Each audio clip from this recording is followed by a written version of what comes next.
Alright, I'm going to be showing you how to set up Necrobot, a bot for Pokemon Go. This is the third update, and we will be using version 4. There'll be a download link in the description. Once you download that, just open the folder and you'll get this right here. First thing you need to do, go over to Necrobot and just double click it. Open it one time. You're going to get this warning, just go ahead and run it anyways. And now it's saying this is your first start, so it's going to set everything up and automatically close. Once it closes, you're going to have to go to this configuration folder, open that, and you're going to have these two files. First, we're going to open up the auth file, and once you open that, you're going to get this right here. If you don't have Notepad++, it's going to look a little bit differently. I'll show you that here. If you're using Notepad, it's going to look like this. It's pretty much the same thing, I just use this because it's easier to see. So if you're using a Google account, just keep this the same. If you're using a Pokemon Trainer account, just change this to PTC. I am using Google, so I'll change that back. And when you're using Google, we're going to type in our Google username and Google password. Remember to surround this in quotations. So for me, it's going to be quotations and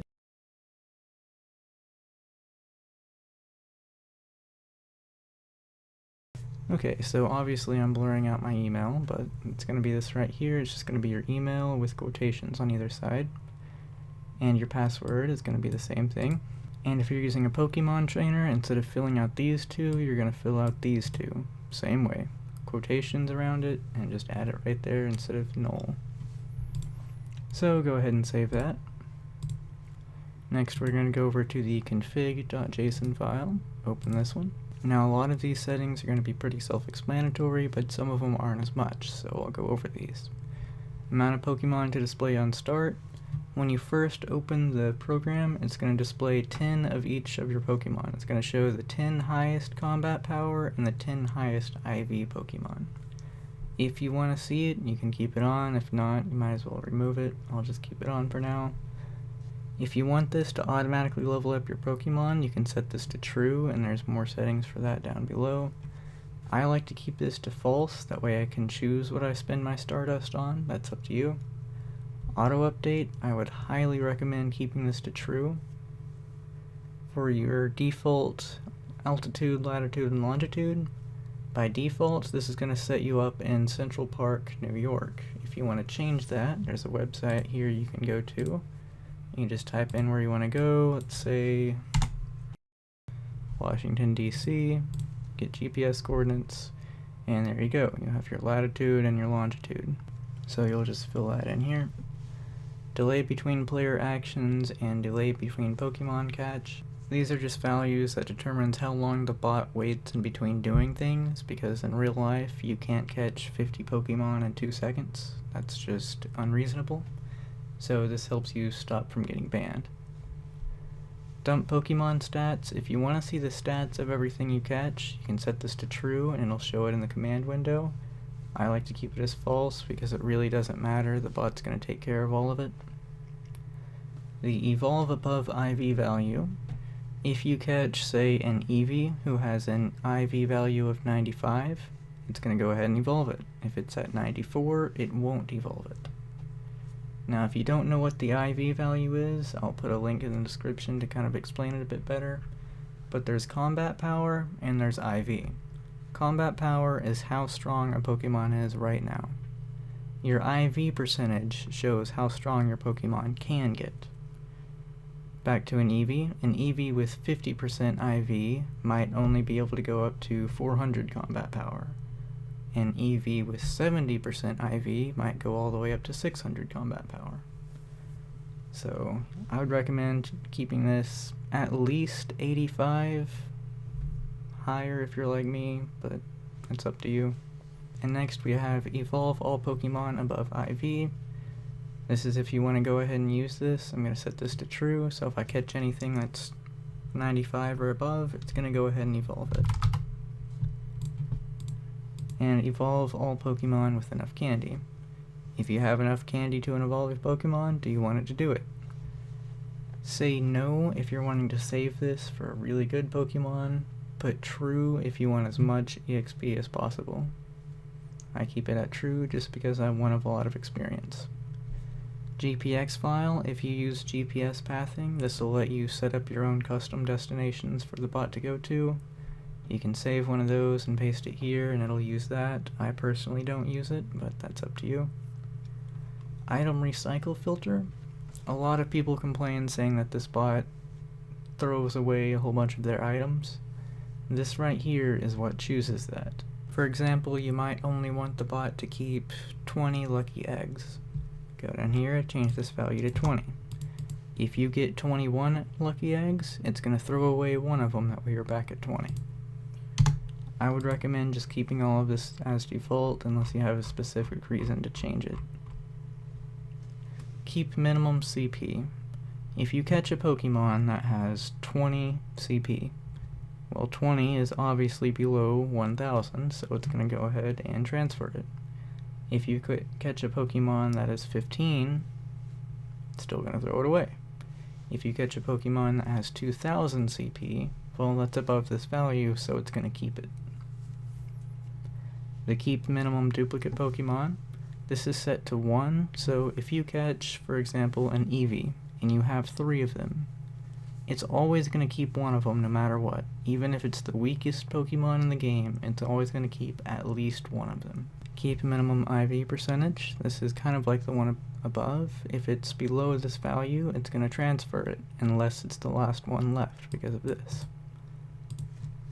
If you set this to keep Pokemons that can evolve, say you have a Pidgey, and you have 9,000 Pidgey candy, so you can evolve this thing if you want to. If you set this to false, it's going to go ahead and evolve it. If you set it to true, it's going to keep the Pidgey, that way you can evolve it yourself later. For most people, you're just going to set this to false. And if you have this set to use leveling up automatically, to where it will automatically spend your Stardust, it's going to ask you if you want to prioritize CP or IV. I always recommend setting this to IV because you're going to get the stronger Pokemon that way. If you set it to CP, it's just going to find your strongest Pokemon and try to level them up stronger. Max Pokeballs per Pokemon. This is 6. If you try to catch something 6 times and it doesn't work, it's just going to give up. It's not going to waste any more Pokeballs on it. Now your location offset, or to kind of help with banning, the bot's not going to spawn you exactly where you say. It's going to spawn somewhere close. Keep this at a low value, like 10. I just keep it as that. It's a good compromise between not getting banned and spawning where you want to. Max travel distance in meters. This is how far your bot can go from that initial spawn point. If you want it to stay close to your area, you can set this to a lower value, but for me, I'm just worried about experience. I don't care where this bot goes. I can just add a couple zeros. Now the minimum delay between snipes, this is to make sure your bot doesn't run around trying to snipe Pokemon all the time. Now a lot of people don't know what sniping is, so brief explanation. Say a whole bunch of people are saying they found a Pikachu over in California. If this bot is set up to snipe a Pikachu, it's going to teleport to California, look for that Pikachu, and if it sees it, it's going to catch it. If it doesn't see it, it's going to go back to where it was and continue on. I personally don't like to snipe, but that's up to you. If you're hunting certain Pokemon, it's really nice. I would recommend keeping this at the same value, that way you don't snipe all the time, because it takes time to teleport. If anything, I would double this value, but I don't use sniping in the first place, so I'm just going to keep it the same. And again, minimum Pokeballs, this is just like the ones above, just specific to sniping. Pokemons not to transfer. Basically, if you have any of these Pokemons, it's not going to transfer it, no matter what. So it's like if you somehow end up with a whole bunch of Mewtwo's, it's not going to transfer those. So I would keep this the same. These are all pretty rare Pokemon, and you probably want to keep these guys. Pokemons to evolve. It's going to evolve all of these Pokemons here. You can feel free to add more or add less, that's up to you. Pokemons to ignore. Since, for example, Rattatas are all over the place, if you want, you can tell it to just ignore these Pokemon and move on to a next one. Personally, I prefer to ignore only this guy, because all the others, yeah, they're all over the place and they're really common, but you still get experience from them, so my settings are all set for pure experience. Pokemon transfer filter. This is pretty much a more specific version of the minimum CP to keep and minimum IV. If you have a Golduck and it's under 1800, it's going to transfer it. If it's under 95%, it's going to transfer it. This way you can set up these settings per Pokemon instead of having one value that controls all of them. Pokemon to snipe locations. If you have your bot set up to snipe Pokemon, this is where it's going to look for them. It's going to teleport to these places, look for the Pokemons. If it sees them, it'll grab it. If not, it's going to teleport back and keep going. Pokemon to use the Master Ball on. Since it's widely believed that the only way you're going to be able to catch legendaries is to use the Master Ball, it's not going to spin that ball on just any Pokemon. It's only going to use it if it's any of these. Prioritize IV over CP. This will make it to where the bot cares about potential strength over current strength. Rename only above IV. This will make it to where if your Pokemon is above that IV value, like say it's at 99%, it's going to go ahead and rename that Pokemon, that way it knows. And again, this is rename Pokemon, this is just all of them. If you want it on or off, I usually keep it off, but that's up to you. Rename template, this is if you want to change the name of it. I would recommend just keeping it the same. There's really no reason to change this. Snipe at Pokestops. I have this set to false because I don't use sniping. If you do, I would set this to true. Snipe ignore unknown IV. If for some reason this bot doesn't know the IV of a Pokemon it's fighting, oh well, it's going to keep fighting it and try to catch it anyways. If you set this to true, it's just going to skip that Pokemon. Snipe location server. If there's a server set up somewhere that's going to have all the locations of Pokemon, you can set that up here so you can grab that remotely.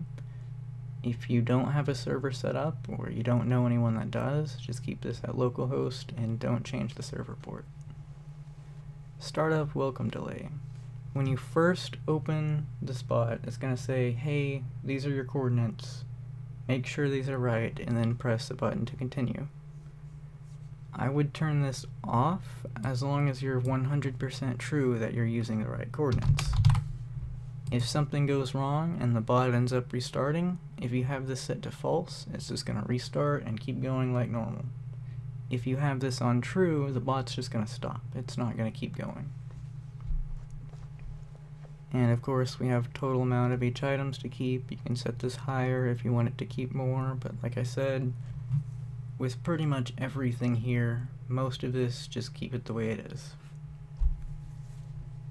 Now the transfer config and auth on update, I would keep this on true. Right now I'm recording this on version 4. Let's say tomorrow version 5 comes out.